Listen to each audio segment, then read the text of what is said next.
Tinanggihan ni Davao City 1st District Representative Paulo Duterte ang imbitasyon ng Independent Commission for Infrastructure dahil wala niyang jurisdiction ng komisyon sa kanya. Humarap naman si House Majority Leader Sandro Marcos sa ICI na naka-executive session. Balitang hatid ni Joseph Moro. Sa halip na i-livestream na uwi sa executive session ang pagharap ni Presidential Son at House Majority Leader Sandro Marcos sa Independent Commission for Infrastructure o ICI. There may be critical information that may be elicited from his testimony which may jeopardize or compromise further investigation of this commission. We grant your request, so we will adjourn the session and go into executive session. Humarap si Marcos sa media pagkatapos ng executive session. Itinanggi ni Marcos sa mga aligasyon ni dating Congressman Saldico na nagdawit sa kanya sa umano'y may insertion na mahigit 50 billion pesos sa 2023, 2024 at 2025 budget. I did not do any such a thing. Kung nakikita niyo po yung listahan, may mga project dyan sa Davao City nakalista sa Davao City. Alam naman natin sino nakatira doon, ba't ba ako maglalagay ng projects doon? Dagdag ni Congressman Marcos na sa ICI na kung gusto nitong imbestigahan ang kanyang amang si Pangulong Bongbong Marcos. Nauna ng pinaratangan ni Ko ang Pangulo na nasa likod umano ng 100 bilyong pisong insertion sa budget. I don't want to speak on behalf of the ICI. Ayon naman kay outgoing ICI Commissioner Rogelio Singson, hindi sapat na basihan ang mga video ni Ko para ipatawag si Pangulong Marcos. Inulit ni Singson ang imbitasyon ng ICI kay Ko na tumistigo kahit pa online. Ang dami niyang sinabi Pero anong basis nun? Ganun-ganun na lang ba? Again, that's what happened in the Senate. Nagbanggit ng mga pangalan, isang katerba. When we started interviewing those that were mentioned, talagang walang connection. For either it was highly politically motivated or some other reason, we don't know. Inimbitahan ng ICI si Davao City 1st District Representative Paulo Duterte pero tinanggihan nito ang imbitasyon ng komisyon. Kwestiyon ni Congressman Duterte ang jurisdiksyon ng komisyon sa kanya. Sabay giit na vague o malabo ang imbitasyon nito. Dapat daw si Pangulong Marcos, kanyang pamilya at si dating Speaker Martin Romualdez ang imbestigahan ng ICI dahil sa mga isinawalat ni Ko. Ginagamit daw ng administrasyon ng ICI bilang political weapon para ilihis ang atensyon ng publiko at pahinain ang pamilya Duterte bago ang eleksyon sa 2028. Tanong naman ni ACT Teachers Party List Representative Antonio Tino bakit biglang dinaga si Pulong. Hindi aniya sapat ang mga general denial at kailangang sumagot siya sa mga tanong tungkol sa paggastos ng pondo sa kanyang distrito. Nauna nang pinaimbestigahan ni Tino sa ICI ang listahan ng 80 proyekto sa distrito ni Duterte na nagkakahalaga ng 4.4 billion pesos. Sagot naman ni Duterte kay Tino, hindi siya umatras. Sa halip ay umayaw raw siya sa palabas. Ayon naman sa ICI, igagalang nila ang posisyon ni Congressman Duterte. Pero malinaw raw ang kanilang mandato na imbestigahan ang mga infrastructure project ng gobyerno at lahat ng responsable dito. Tuloy raw ang trabaho hanggat hindi dinedeklara ng korte na walang bisa ang ICI. Joseph Morong nagbabalita para sa GMA Integrated News.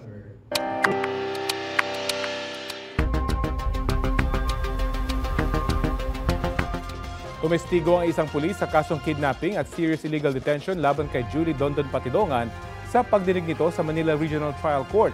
Ito ang kaso ni Patidongan at 5 iba pa kaugnay sa pagkawala ng 6 na sabongero sa Manila Arena noong 2022. Nang makausap ko ang abogado ni Patidongan, sinabi niyang naging maayos ang takbo ng pagdinig kahapon.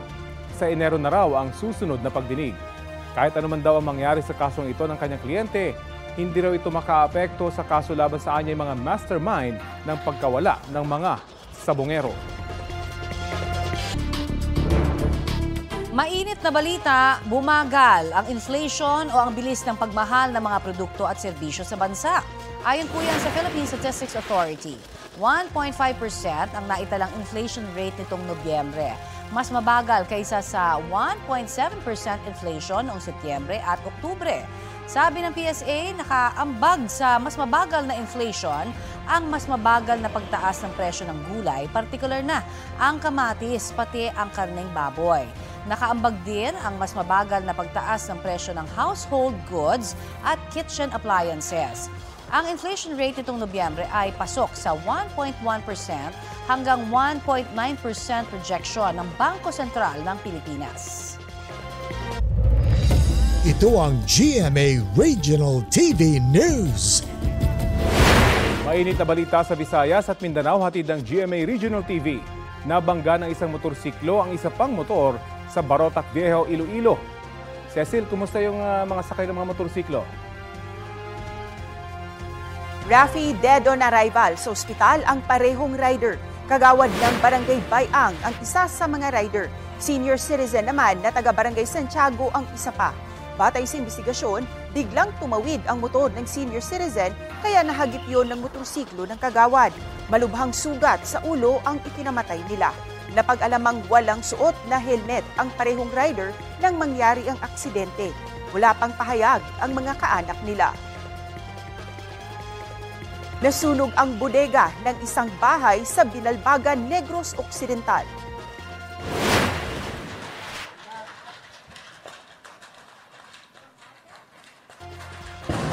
Maririnig ang sunod-sunod na putok mula sa bahay na yan sa Barangay Canmoros. Kasabay niyan ang nagngangalit na apoy.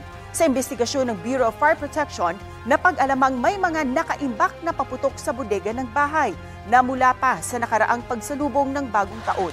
Iniimbestigahan pa ang sanhi ng pagsindi ng mga paputok. Ayon sa BFP, mahigit 200,000 piso ang iniwang danyos ng sunog. Sa Lapu-Lapu City naman, dito sa Cebu, nasunog ang isang yate. Lumalabas sa investigasyon ng City Fire District na sa baterya ng yate nagsimula ang apoy. Napag-alaman ding dati itong nakaangkla sa Marigondon Wharf pero napadpad sa dagat sa kasagsagan ng Bagyong Verbena. Hindi pa nakuhanan ng pahayag ang may-ari ng yate. 700,000 piso ang tinatayang halaga ng pinsala ng sunog. Wala namang nasaktan sa insidente. Happy weekend mga mare at pare! A night filled with wonderful memories ang pinagsaluhan ni Sparkle artist at former PBB Celebrity Collab Edition housemate Dustin Yu kasama ang kanyang fans. Napuno ng kilig at hiyawan ng grand fan meet ni Dustin at Destiny, the Dustin Yu Experience sa Quezon City kagabi. Present sa event sina Sparkle First Vice President Joy Marcelo at former PBB housemates na sina Kira Ballinger at AZ Martinez. May special performance naman si Dustin with ex-PBB housemate Josh Ford. Personal ding nag-deliver ng kanilang special gift at message sina PBB big winner duo Mika Salamanca at Brent Manalo.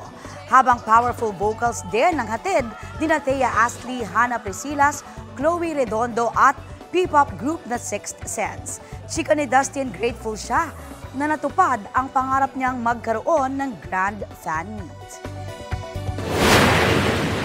Hindi ko siya in-expect. So talagang yung pagmamahal nila sobra talaga. Mas sobrang love ko sila. Kasi yun nga, hindi ko in-expect. Tapos grabe talaga yung binibigay nilang suporta sa akin. I'm happy na madami ako napapasaya. Na nagiging instrument ako para to inspire other people, which I really value.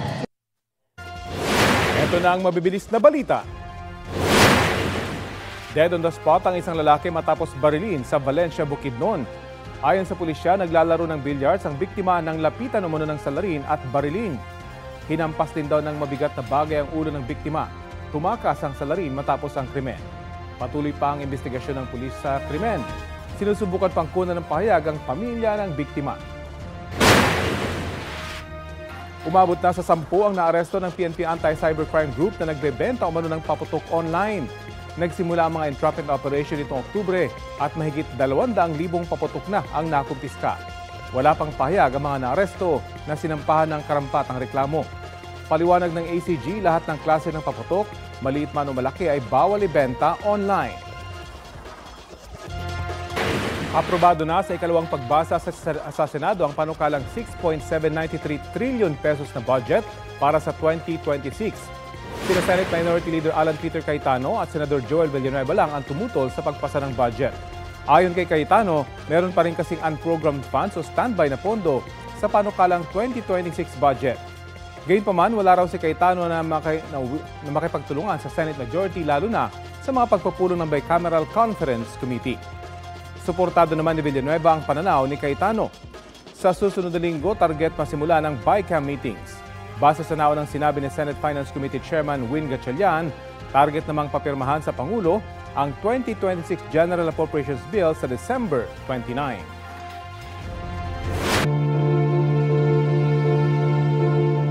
Tingin ni Ombudsman Jesus Crispin Remulla, 1 o 2 buwan na lamang ang itatagal ng investigasyon ng Independent Commission for Infrastructure. Tingin ko mga 1-2 buwan na lang yan at maaari na i-turn over sa aming lahat ng kanilang mga tinabaho at makakatulong yan sa aming gawain. Sagot yan ni Remulla nang matanong sa unang balita sa unang hirit kung hanggang kailan na lamang ang itatagal ng komisyon. Kasunod ng resignation ni ICI Commissioner Rogelio Singson na pangalawang opisyal nang nag-resign sa komisyon matapos si Mayor Benjamin Magalong. Nakahanda raw ang ombudsman na saluhin ang trabaho ng ICI sakaling mabuwag ito. Tiniyak din ni Remulla na may mga sangkot sa questionabling flood control projects ang magpapasko sa kulungan gaya ng pangako ng Pangulo. Iginiit ni Remulla na sinusunod ang due process sa investigasyon. Meron talaga magpapasko sa kulungan kasi nga yun talaga ang nakikita namin sa aming mga investigasyon na ginagawa sa Office of the Ombudsman tsaka sa DOJ. Ang DOJ po ay marami rin po silang kasong tinatapos at mapafile na rin po yung mga kaso nila.